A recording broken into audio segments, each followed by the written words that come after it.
Hello, Canucks fans. Welcome back to another episode of Canucks Conversation brought to you by Bet365. We're coming to you from the Pacific Toyota Dealer Studios. Visit shoptoyota.ca or visit your local Pacific Toyota dealer today. My name's Dave Grelli. I'm joined by Harmon Dow. Friday edition of Canucks Conversation, game day edition of Canucks Conversation, and also the season predictions episode. One of my favorite times, one of my favorite episodes that we do every year. We've got a tracker this year. We're going to look back on them. I don't know if we actually looked back properly. I think we were just so hung up on the fact that Jacob picked Lane Hudson to win the Calder last year, and we made fun of him for it. And then, of course, it happened. We did look back at them, by the way. We had good. An episode going through. Before we get to the season predictions, though, we've got some housekeeping. We've got some Canucks news announced today by, excuse me, by assistant coach Brett McLean, who's speaking now. Adam Foote's going to cycle through the assistant coaches this year. Get ready for that. Assistant coach Brett McLean confirming to media that Nils Höglander will be out week to week with a lower body injury. Rick Dhaliwal of Donnie and Dolly, the team, reporting that it is a sprained ankle for Nils Höglander. Now, obviously, goes without saying, you're hoping this is the shorter end of week to week. I don't know if that's going to be the case, just from conversations I've had with people. I don't know how long it'll be. You're obviously hoping for the speediest recovery possible for Nils Höglander. All I'll say is I would be surprised if he's on the opening night roster, just from the conversations I've had with people. Not a report, just something that I'm gathering from what I've heard. That being said, and McLean even said this himself, like, there's now an opportunity for other guys to step up and fill those shoes. Yeah, it's an opportunity for some of the depth guys in Abbotsford, where if you're Linus Karlsson, for example, and you think you've got the inside track to make, originally you were thinking maybe fourth line job. Well, if there's a hole in the top nine and somebody like Jonathan Lecker-Mackey doesn't seize the opportunity, well, then all of a sudden now there's a top nine opportunity. And that means it's not just make the roster and be somewhere in the top 12. It's, could I get an opportunity to play on the third line, for example? Yesterday, I was saying that among the veterans, you really want to see Drew O'Connor be an impactful driver on that third line if he ends up in that spot. It obviously means that you're going to need to get the best offensive version of Kiefer Sherwood as well. It's just creates a scenario where, because Höglander down the stretch and in the second half in general from January onward was one of their better 5-on-5 play driving forwards, I don't look at one forward necessarily as being able to feel that offensive play driving skill set. I think it's going to have to come from two or three guys being 10 to 15% better than they maybe typically are. Yeah, absolutely. And again, you're going to get a pretty veteran lineup tonight when the Canucks take on the Kraken. There's going to be some names that you're looking for to really step up. Again, we talked about Braden Coots yesterday. Any injury to an NHL regular increases the chances of Braden Coots actually sticking around for at least a couple games into the NHL regular season. So he's a name to keep an eye on tonight. Again, you brought up Karlsson. You look up and down the lineup. Vitaly Kravtsov's a guy for sure. And Jonathan Lecker-Mackey, this is another opportunity. This is another opportunity that you want to see him go out and actually seize the moment on. So we'll see how that goes tonight. Evander Kane, you're going to see him make his preseason debut again, moving the conversation away from guys who need to step up in Nils Höglander's absence. Evander Kane was always going to be on this team, obviously. So with the Kraken in town tonight, it's a pretty people in the chat were already asking, like, how did this Kraken team meet the NHL vet? Mark, I don't know, because it's a very, very inexperienced group heading to Vancouver tonight for the Kraken. So looking for a win for the Canucks tonight on home ice. First game of the preseason on Rogers Arena ice. So we'll see how it goes. Kevin Lankinen starts in goal for the Canucks. I don't have anything else about tonight's game. How about you? Well, everybody's going to be excited to see how Petey looks, and that's obviously going to be a big storyline.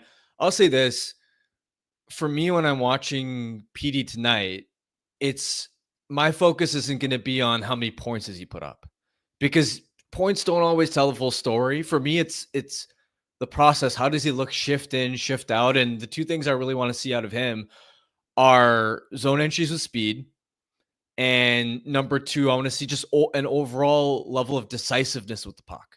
Now, with zone entries with speed part, that, in my opinion, was one of the biggest elements missing from his game last year, is he just didn't look dynamic at all. And we reference, of course, the objective NHL edge data that showed that his speed bursts above 20 miles per hour had dropped pretty significantly compared to his peak 2 years ago.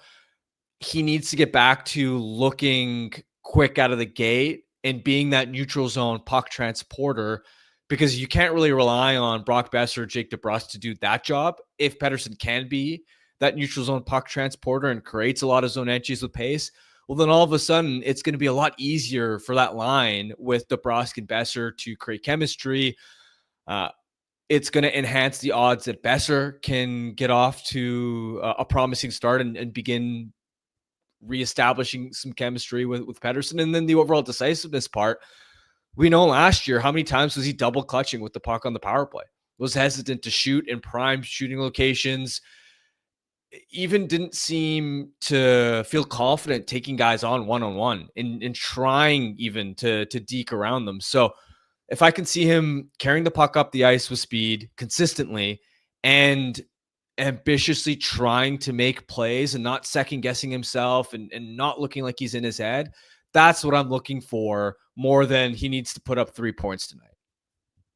Underrated part of tonight's game, all of power play 1 playing tonight. So you get a power play. This is an actual chance for those guys to get some work together as a unit. And I absolutely agree with you about Elias Pettersson. Like, you're looking for him to take over the game. You're looking for him to be a step above everyone else, like he has been in the past. Like, that's the thing. You're looking for that bounce back. Again, it's kind of lose-lose situation, because if he plays great, we're going to look at the Seattle lineup and be like, okay, yeah, you were supposed to play great. But if he plays poorly, what the hell? What's going on?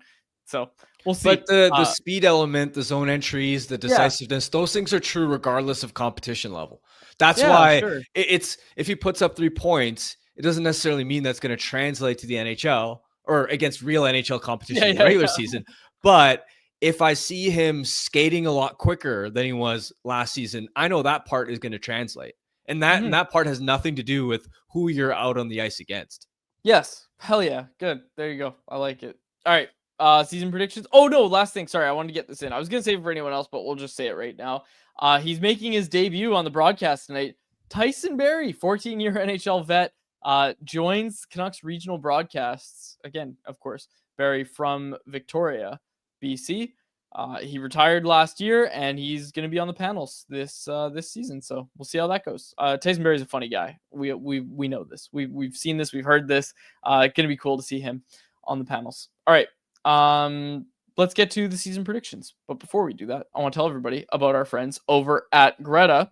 Join us for the watch parties this season. Come out. You watch the Canucks game with us. You enjoy the street food menu. You enjoy the bar. You enjoy the arcade games. You play against us in the arcade games. We come around. We chat hockey. It's a ton of fun. Bring your friends. We just have so much fun every time. So we're going to have one coming up early in October. So make sure that you're on the lookout for that. Our watch parties are returning at Greta Bar, YVR, 50 West Cordova Street is the address. Let the games begin. All right, season predictions. We're going to do it just like we did the team predictions. Excuse me. The team predictions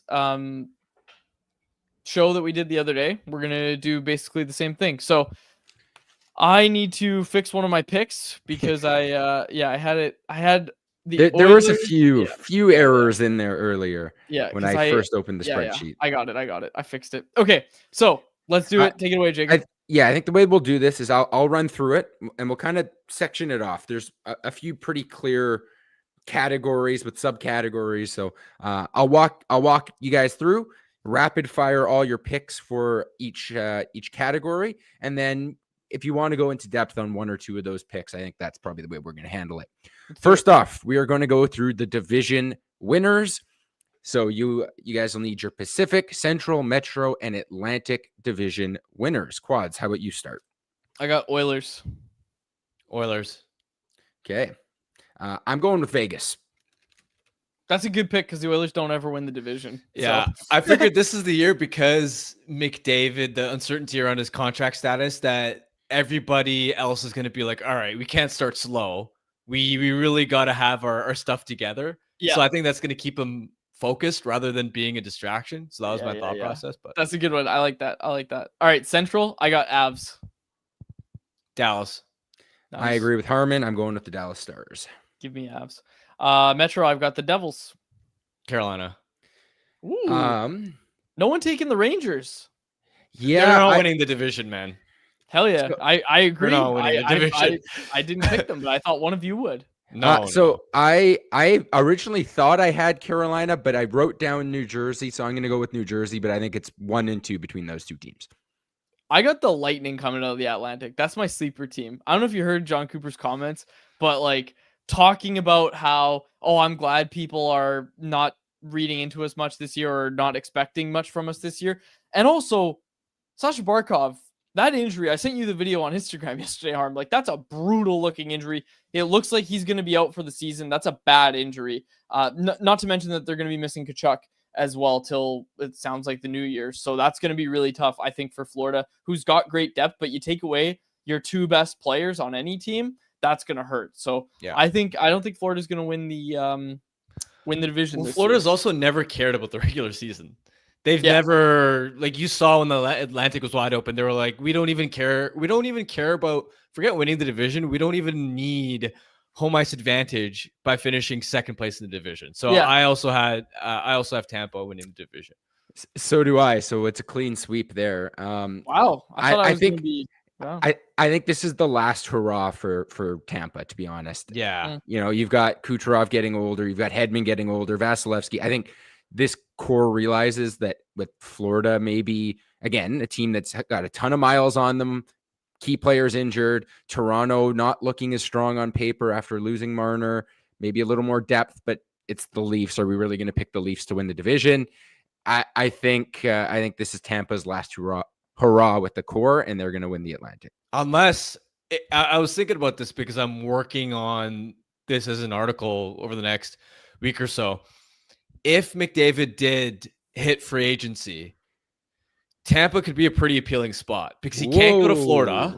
He can't go to Florida, right? That's like Kevin Durant joining the Golden State Warriors. That cup won't count if McDavid goes there and wins a cup with Florida. But Tampa has the same no state tax part. But most importantly, Tampa also has the rest of their core already locked up. They don't have any of their other stars that need deals soon. So Tampa has the cap room to pay him. He is, because of the no state income tax part, is going to be able to net more. You add McDavid to that team, they're a juggernaut. I don't know. If McDavid were to ever hit free agency, I think that's probably one of the top 3 to 5 potential destinations for him. Okay, I need to interrupt this, Jacob. I need to interrupt it with our Bet365 bet of the day. I know I never do this, but it came out today on Bet365, and I was itching to use it, and Harmon just brought it up, so I have to do it. Right now, you can get an NHL futures bet on Connor McDavid, his next team, on, what's the date here? Yeah, September 22nd, 2026 is the date, okay? You can get Edmonton Oilers at minus 160, or the field, meaning any team, at plus 130. You can get that right now on Bet365. Find it in NHL futures, NHL specials, and then play your next permanent team. You'll see Connor McDavid's next team. Minus 160 for the Oilers seems like, I don't know, man. I thought it would be more like minus 200, minus 300, but man, oh man, minus 160 for McDavid to re-sign with the Oilers. It's getting there. The season's going to start. I don't think this contract's getting done, so we'll see. We'll see what happens there. All right. Needed to interrupt with that. Sorry, but our next one is which team or no? Which team will win the President's Trophy? I was going to say So we'll rapid fire these next 4. All right. Yeah. It'll be President's Trophy winner, last place, so 32nd overall in the league, and then biggest point increase in the standings and biggest point decrease in the standings. Quads, get it started with your President's Trophy winner. Give me Vegas. Harm? Wait, didn't you pick Edmonton to win the? I switched it up. I was going over it and I switched it up. I forgot. I pointed that out to you like 2 hours ago, Quads. I know, but I have picked them in another wrong place too. I'm switching Vegas to win the Pacific and Vegas to win the President's Trophy. This is the year. Sorry. Okay. All right, I'm going Dallas for my President's Trophy. I'm with Harm. Give me the Dallas Stars. All right, Quads, who's finishing dead last? Vegas. No, Chicago. Chicago. I said Pittsburgh, and I might have to explain it a little bit. I think that team has no depth and one or two injuries, and all of a sudden they're a last place roster. And goaltending is still a question mark. We all love Artur Shilovs on this show, but his great Abbotsford playoff run had a pretty elite American Hockey League D-core in front of him, and he does not have an elite NHL D-core in front of him in Pittsburgh, not by a long shot. And then Tristan Jarry, I think, is still such a toss-up. And I'm going to stand by this. I think Sidney Crosby's going to go to Milan in February for the Olympics. And if Pittsburgh is like 15 points out of a playoff spot and there's no hope, he's what do you think Cale Makar and Nathan McKinnon and all these other players on contenders are going to tell him when he's playing for Team Canada? Like, hey, you got to get out of there. You know, you got to get out of Pittsburgh. Anyone's saying that to Sidney Crosby. Come on. What are we talking about? No one is saying that. You don't think Nathan McKinnon is going to nudge Sidney Crosby to say, hey, McKinnon, because they're close. Maybe McKinnon. But come on, no way anybody's going up to Sidney Crosby telling him what he should do. Are you kidding me? It's not telling him what he should do. It's just giving him the little nudge. Like, imagine how fun it would be. Yeah. Like, McKinnon might do that because they're boys, but no one's going up to hockey royalty like that and being like, hey, here's what I think. Okay. Well, I like but that's my point. And then, hey, if Crosby's traded at the deadline, that Pittsburgh team, they've got absolutely nothing to play for. They're going for the number one pick. That's my justification. You're right. Tyler Myers to make Team Canada, so that if you're trying to, the real approach you would take, Quads, of course, and I think these players are going to have to do is the Dear Sydney letter that you've been talking about. Yeah, of course. All right. Okay. Biggest increase in points in the standings. Who did I have? Oh yeah, I had the Canucks. Give me the Canucks. What a homer. Yeah. So what a homer. And so I had to clarify, are we talking standings points or spots up? If it's points, it's San Jose to me. Yep, I'm with San Jose. At 52 points. If they hit 70 even, which would still probably be low enough to finish bottom three, which I expect San Jose to still be bottom three, that's a near 20-point jump. Point out any other team. I forgot they could have a 20-point jump. I'm riding with the Canucks though. I'm riding with the Canucks. All right, biggest decrease in the standings. This one seems easy. Are we all gonna have the same answer? No. Washington Capitals. I have Washington Capitals. I put Calgary for almost the same reason that I think San Jose is going to have the increase. Everything went right for the Flames last year. They didn't make the playoffs, but what they finished with 94 points. They were in the 90s. I think the Flames are probably like a low 80s points team if not everything goes right. And I think that drop is probably enough. To me, they seem like they'll have the drop that the Canucks had this year. So I'm going with Calgary.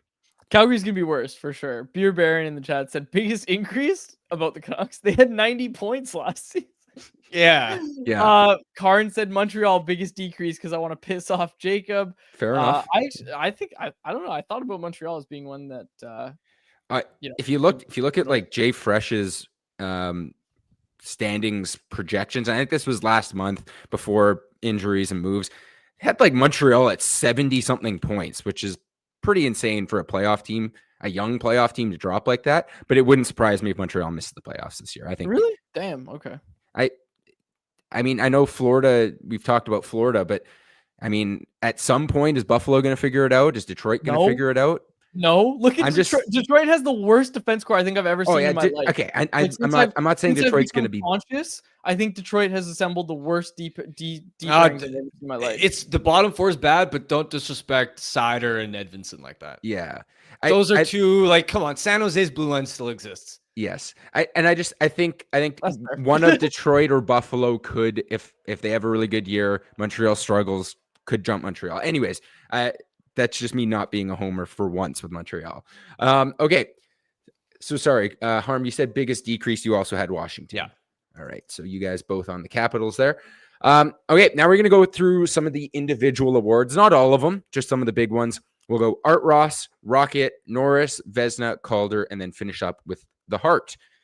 All right, Quads, get us started. We're not doing Selke? I mean, I guess you know what? It's funny because I think when we filled this out, we didn't know how or the extent of You want to do the Bing too? Barkov's in. Come on, the Selke is one of the major ones. Yeah, and you know what? But I think without Barkov, the Selke actually is interesting. Let's do the Selke. Oh, that's true. That's true. Yeah, I didn't think of that. That's what I was thinking, right? Like we've kind of just locked in the Selke as the Barkov award, but yeah. If he's not going to play, it becomes a really interesting one. Okay, so let's pull up my ballot. See who I put. Let's start with the Art Ross. Connor. Yeah. I have McKinnon. All right, that's a fun fair.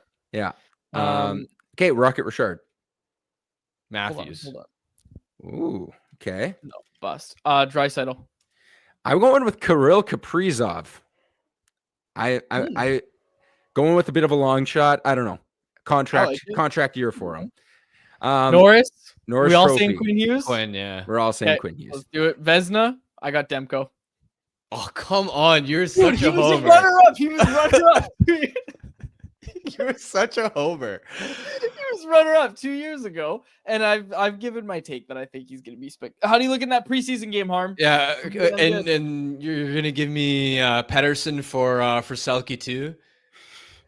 Do you want my Selke pick right now? No. No.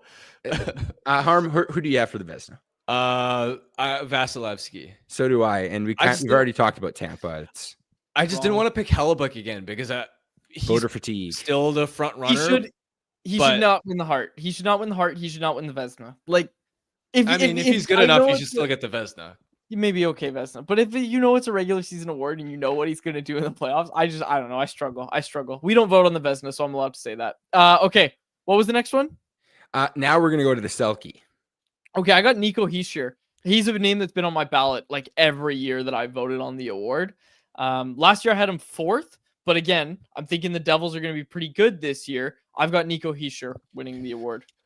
Sam pick as well. Sam Reinhart's been on the cusp, and I think with Barkov out and Tkachuk out, all the focus will be on Reinhart. And if the Panthers stay afloat, I think because what happened last year was the votes got split. Yep. It was I had Barkov going first, Barkov, some Reinhart. going Reinhart. Barkov's out of the way now, and I think especially if Reinhart can maintain that form, it would go a long way toward making people believe that, all right, he's a driver on his own too. It's not just the Barkov effect. Hard to argue with that, Harm. Final two, we got the Calder and the Hart. Are we all just going to give it to Demidov? Demidov, yeah. I mean, I think there's a couple. Jonathan Lecker-Mackey. I think Zeev Boehm in Minnesota is an interesting one, but yeah, Demidov.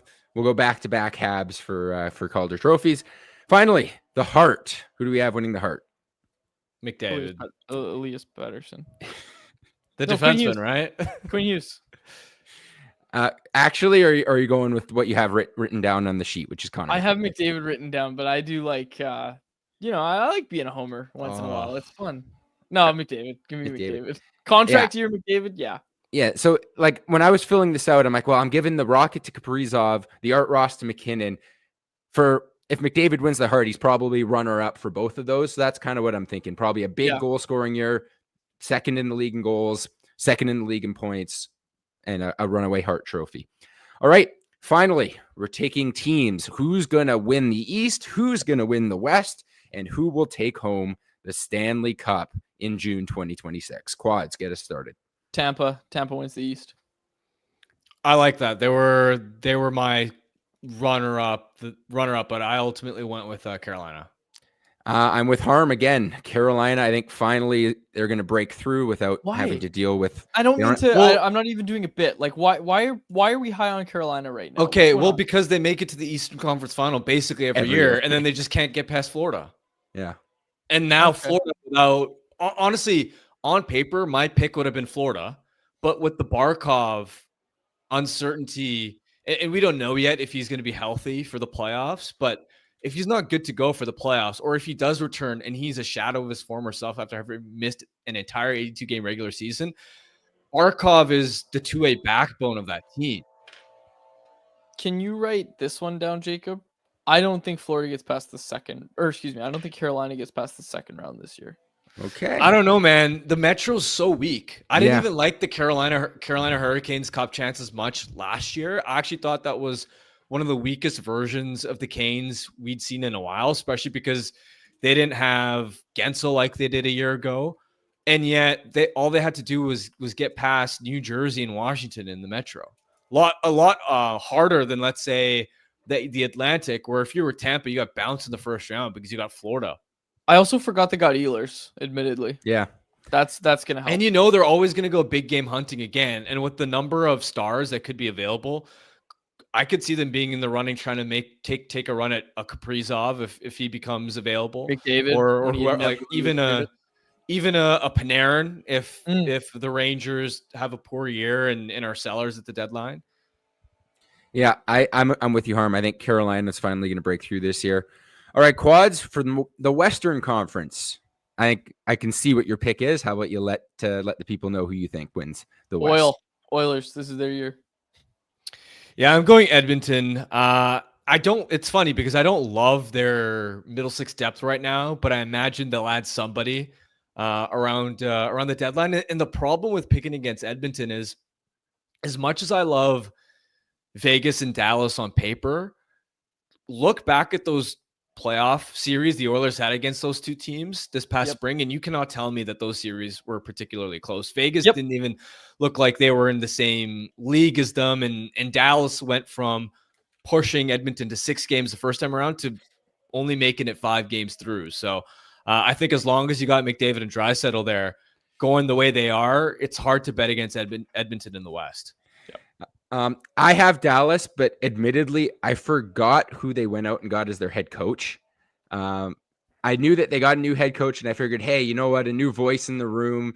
Maybe it'll be enough to make the adjustments, get past Edmonton. They hired Glenn Gulletson, which, I mean, no offense to Glenn Gulletson, I don't think he's a good enough head coach to win a Stanley Cup yet. That's who I've got picked here to win the West. So I'll have to stick with it. Dallas Stars under Glenn Gulletson to pass or to get past Edmonton and make the Stanley Cup final. I love it. All right. That's the season predictions. Well, you got to make your cup winner picks. I guess you, Quads, you said it was the Oilers. Harm, oh, yeah. Didn't we just do that? Sorry. Well, no, that was Western Conference winner. Yeah. Oh, Harm, sorry. Well, I have the Oilers. Yeah. Harm, you've got Carolina, I've got Edmonton. Carolina. I got Carolina. Going Carolina. Yeah. To beat the Oilers in the Stanley Cup final 20 years later. I like it. Yeah. Well, also just actually you go first and then I'll explain. I was just going to say, I've got, again, I picked Dallas. I don't think Glenn Gulletson's the coach to do it, but hey, I'm probably wrong about that. I'll take the Stars. A lot of people sleeping on the Canucks on this show. Okay. The reason I went with Carolina is because I think a lot of their, like, in addition to Ehlers, I think a lot of their young guys have room to grow. Stankoven is still so young, and it sounds like they're going to experiment with him shifting from wing to center, which was his natural position in junior. And if he's able to succeed there, that's the second line center that they've been waiting so long to sort of fill that role for. But also Jackson Blake had a really good rookie year. Seth Jarvis is still young and improving. Svechnikov wasn't himself coming off in his first full season coming off ACL surgery. But you remember what happened to, let's say, Ilya Mikheyev, right? He finally bounced back in Chicago last year. It takes guys 2 years sometimes after an ACL to really be the best version of themselves. So I'm banking on Svechnikov being a lot better.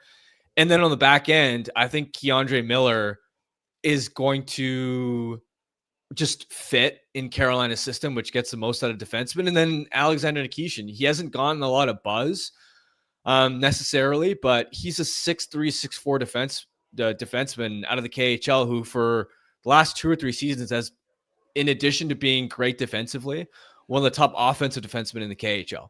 And he's on the older side I want to say he's 23, 24 years old.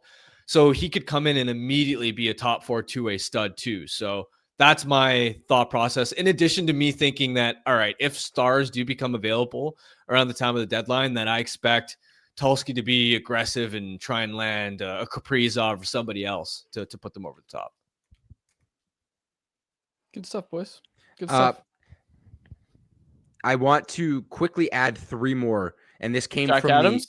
No. This came from the chat. It's an Olympic year. We got to pick our Olympic medalists. The NHL is back at the Olympics. I think we absolutely need to pick our gold, silver, and bronze.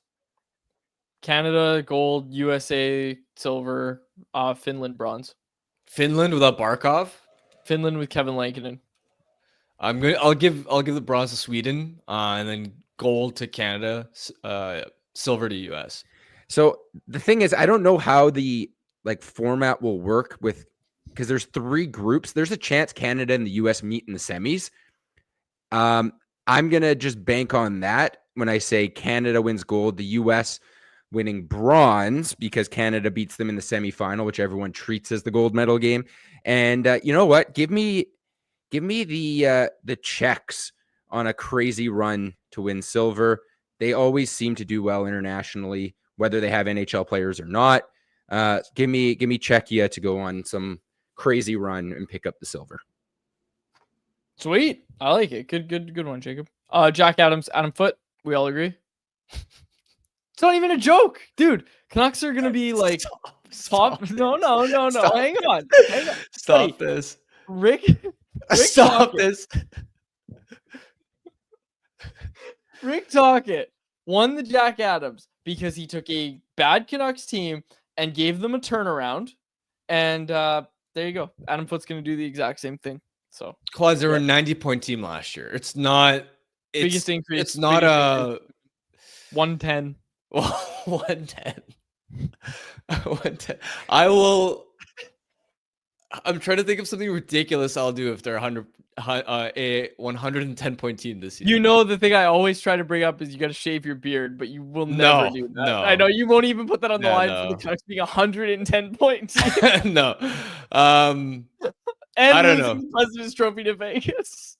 110 points, but Vegas got 112. All right. Yeah, that's good. The Beer Baron gave a good one. Tocchet for the Jack Adams. Could he do it again? Could he take an awful team in Philadelphia? Yeah, and you know what? Look, I don't think the Flyers are going to be very good this year. Hot take. But what do those goalies look like if the defensive environment improves? I'm very curious to see because they've had an awful defensive environment the past few years and everybody blames it on the goaltenders. And they're like Samuel Erson's going to be a fine goalie in a better environment. That's what I believe, at least. So have they been that awful though? I want to fact check that because under Torts, no, I know they haven't been good defensively, but they haven't awful. Like bottom 5. Think so. 100%. They ranked. I went golfing with Kevin Woodley this summer. I don't know about awful. I'm not saying they're good defensively, but you look at them. Bottom 5 environment. They're ranked in the top half of the league in shot suppression at 5-on-5 last season, and they were a top 5 team at preventing expected goals against. And the other teams in the top 5 were LA, Florida, Minnesota, and Colorado. That's not everything, though. A lot of I know it's not everything. A lot of that's fair. I'm not trying to claim that the Flyers were juggernauts defensively, but when I would watch them play John Tortorella style hockey, they were fine defensively. I thought. I think it's more that the goalies are just bad. No, okay. So this is the theory that we're going to really see put to the test because the defensive environment is going to be better under Tocchet, and I think those goalies are going to improve, especially Ersson. Like Ersson's one that I think is going to be really good in an environment where he doesn't have to move east-west as much. Like, what did Tocchet keep saying when he got here, right? Was, if we're doing our goalies a favor, they only have to play half the net. There's no springing across the net east-west. Like, that's what you want to avoid. And I think Ersson's going to be a guy who thrives in that environment. So we'll see. Noah Juleson, have you seen this? A lot of people bringing up Noah Juleson on Flyers Twitter. Like, I just keep seeing Noah Juleson's name come up on my Twitter feed. And people are like, holy cow, Juleson is awful. Why is he still playing preseason games? It's like, oh, preseason games. You just wait till Noah Juleson's in your top 4. And then he also blew up Aitchison in that Isles game. Just absolutely destroyed him. So it's been a high event start to camp in preseason for Noah Juleson.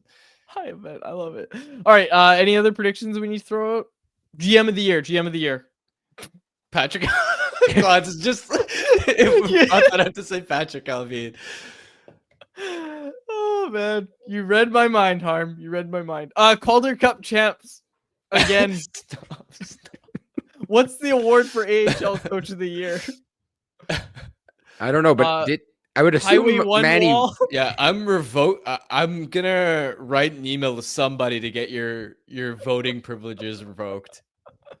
Highway one wall. Who's gonna be up on the wall this year? All right. Let's wrap up the season predictions.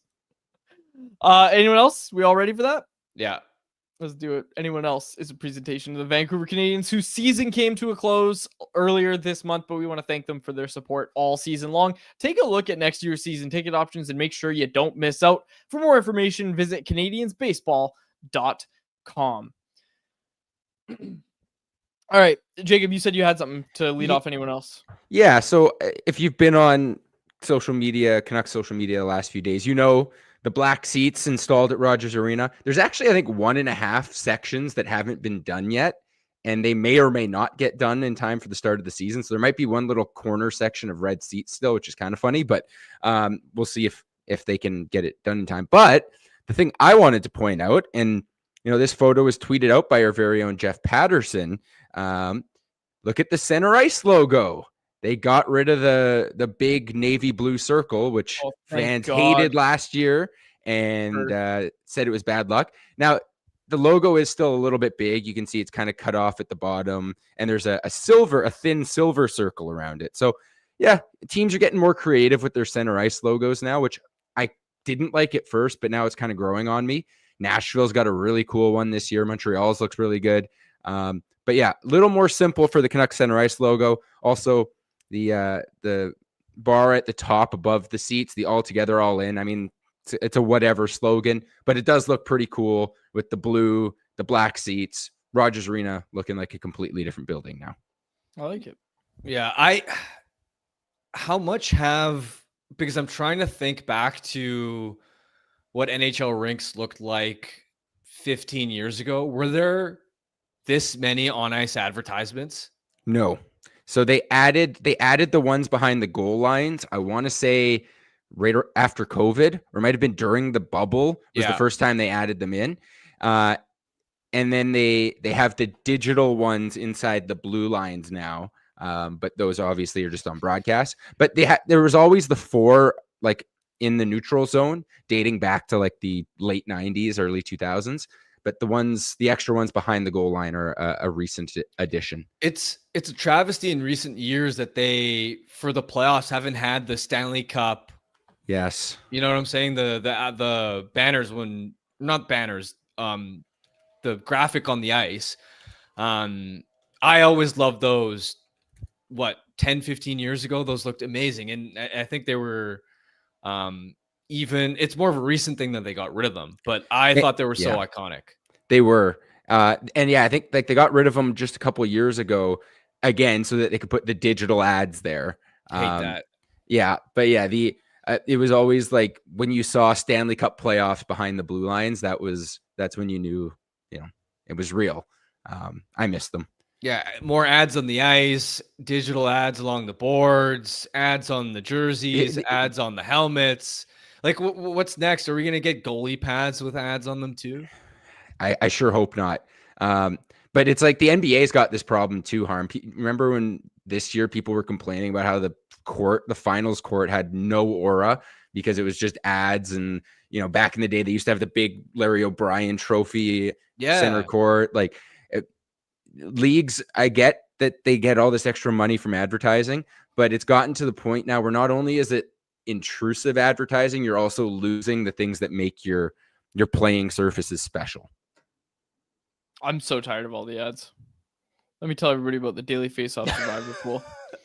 It's officially live, and if you think you've got the hockey knowledge to go the distance, this one's for you. It's a game of elimination strategy and a $2,500 grand prize for the last fan standing. Here's how it works. You start with 2 lives. Each round, you pick one winner from the slate of NHL games, but here's the twist. You can only use each team twice throughout the entire contest. Get a pick wrong, that's 1 life gone. Lose twice, and you're out. The pool runs until there's just 1 person left standing, and that winner takes home $2,500. So, are you ready to outlast the rest? Sign up now at dailyfaceoff.com or hit the link in the show notes. May the best fan survive. I'm going to say something that everybody else is too afraid to ask. What the hell is DP World? Like they've DP World. They are advertising so much at Rogers Arena the past like 2 or 3 seasons, and I just don't know what it is. Like, I don't either. The name tells you nothing. The logo tells you nothing. All the logo tells me is that it's probably somewhere in the Middle East. That's all I can figure out from it. Yes, I just looked it up. Is it in the, what is it? It is a global logistics company headquartered in Dubai. Why are they advertising in Vancouver? Because I don't know, they have a ton of money to blow, and they are. They're like a center ice ad. They're like Lordco Auto Parts. Yeah, you can see it like right here. Yeah, next to the Rogers logo. Yeah, and Best Buy. Everybody, is that Best Buy? No, Play Now. Yeah. Anyways, yeah. There's Lordco. Good old Lordco Auto Parts. Yeah. So anyway, I just had to bring it up. I didn't know what DP World. I could have Googled it, but your name, my thing. Like, there's a good example. Lordco Auto Parts, getting a lot of free advertisement on this show, but Auto Parts, I know what you are, right? CanucksArmy.com. Okay, I can guess what that is. The Athletic, I can guess what that is. What the hell is DP? What does DP stand for? I'm not going to Google that. You do not search that. But you know what I mean? Like, it should say DP World Global Logistics or something. You know, tell me what you are. So DP there, in this circumstance stands for Dubai Ports. Okay. It's Dubai Ports World Logistics is the full name. Okay. Well, logistics is, anyways. Dude Perfect. Someone bring it up, Dude Perfect. All right. Anything else for you guys? We've gone off the rails here. No, I'm good. Okay. Yeah, I think we got everything. Oh yeah. No, it's okay. We don't need to talk about it. Yeah, we'll be back on Monday. New survey, new Family Feud survey is out. Make sure you fill it out, and we'll be back on Monday talking about a Canucks game. We'll have one to talk about. Make sure you read Canucks Army and the Athletic, sure.